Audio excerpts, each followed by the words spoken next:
কিরে, নাস্তা মাস্তা কি করতে যাবি না নাকি? 11টা বাজে গেল, চ নাস্তা করে আসে।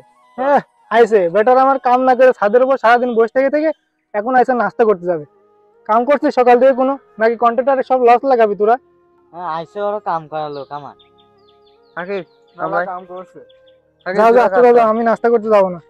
এই এই নিচে কিছু বস্তা আর ওই রড কাটা আছে, ওটা নে, গিয়ে কিছু টাকা মাকা হবে না। সারাদিন কাজ করে না কাম করে না, শুধু নাস্তা করবো আর নাস্তা করবো। সারাদিন কি কাজ কাম করলি? ঘুরি তো দেখলাম না। এই কিরে পড়ি যাস কে? কি হয়েছে তোর? আর বললেন না কন্ট্রাক্টর ভাই, আজকে শরীরটা প্রচুর ক্লান্ত, আজকে প্রচুর খাটাখাটনি করেছি, প্রচুর পরিশ্রম করেছি। কন্ট্রাক্টর ভাই, আজকে যদি 100 টাকা ধরে দিতেন প্রচুর উপকার হইতো। হ্যাঁ সদা, তোর 100 টাকা ধরে দেবো না, যা। কন্ট্রাক্টের হয়, ও 100 টাকা ধরে দিলে কেমন হয়? আমরাও তো সকাল থেকে খুব খাটাখাটনি করছি, আমাকে তো 200 টাকা ধরে দিলে ভালো হয়। আচ্ছা যা, তোদেরও 100 টাকা করে ধরে দেবো না, যা। কন্ট্রাক্টর সাহেব, ওদের তো 100 টাকা করে ধরে দিতে চাইছেন, ওরা সারাদিন কোনো কাজই করেনি, সারাদিন বসে থেকে দেয়, সব কাজ তো আমি একলা একলা করেছি। তারপরেও আপনি ওদের 100 টাকা করে ধরে দিতে চাচ্ছেন, ওরা তো আপনি ক্ষতি করার লোক, ওরা আপনার উপকার চায় না। কিরে তোদের নামে কি শুনি? তোরা কি আসলে আমার ক্ষতি করার চেষ্টা করিস? কাজ কাম ঠিক মতো করিস না? না কন্ট্রাক্টর ভাই, ও মিথ্যা কথা বলছে। ও সারাদিন বসে কিনে খায়, বসে বসে থাকে। আমরা সারাদিন যে কষ্ট করি, এই যে পুরাপুরি কন্ট্রাক্টর সাইডে কিন্তু আমরা কিন্তু একলা করছি। ওরে কিন্তু সাইডে লাগবে না, ওরে পারলে অন্য সাইডে দিতে পারেন। আর আমরা বলতে গেলে আমাকে বকে। কিরে তোরা ভাবি চিনতে বলিস, তাহলে কি ওরা অন্য সাইডে দিয়ে দেবো?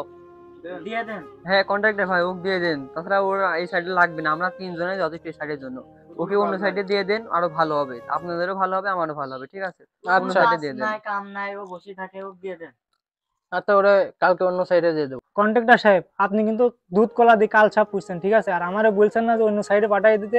আমারা যদি অন্য সাইডে পাঠিয়ে দেন, আপনার এই সাইড কিন্তু অসাল হয়ে যাবে, ঠিক আছে?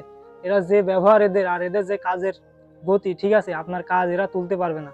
এরা শুধু সারাদিন বসে থাকে, কাজ করে না, ছাদের উপর এখানে ওখানে রড চুরি করে, সিমেন্ট চুরি করে, বস্তা চুরি করে, এগুলো সব চুরি করে করে বিক্রি করে এরা নাস্তার খরচ বানায়, ঠিক আছে?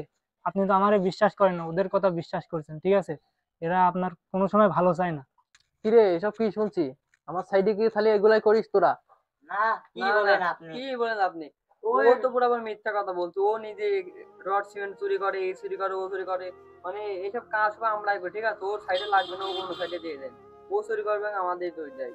না না কন্ট্রাক্টর সাহেব, ওরা সব আমার উপর ষড়যন্ত্র করছে, ঠিক আছে? আমার উপর শত্রুতা করে আমাকে এই সাইড থেকে তাড়ানোর জন্য ওরা সবাই শত্রুতা করছে আমার উপর। আমি এগুলা কিছুই করি না, ওরাই সব রড সিমেন্ট এগুলা চুরি করে বিক্রি করে। আজ 1 সপ্তাহ ধরে দেখছি ওরা সব চুরি করে, ঠিক আছে? আমি আপনারে বলবো বলবো মনে করি, কিন্তু আপনারে বলার সময় পাই না, ঠিক আছে? আজকে আপনারে বললাম।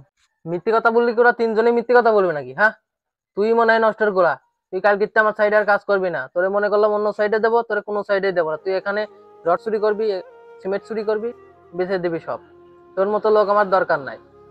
কন্ট্রাক্টর সাহেব, আপনি কিন্তু বুঝলেন না, আপনি দুধ কলা দিয়ে সব কাল সব পুষি রাখলেন।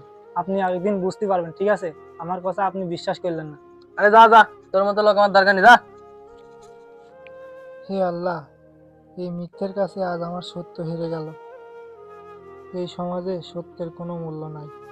আজ আমিও যদি ওদের মতো মিথ্যা বলতে পারতাম, তাহলে হয়তো আমাকে এই কাজ ছেড়ে চলে যেতে হতো না। হে আল্লাহ, তোমার প্রতি আমার অটুট বিশ্বাস, একমাত্র ভরসা তুমি।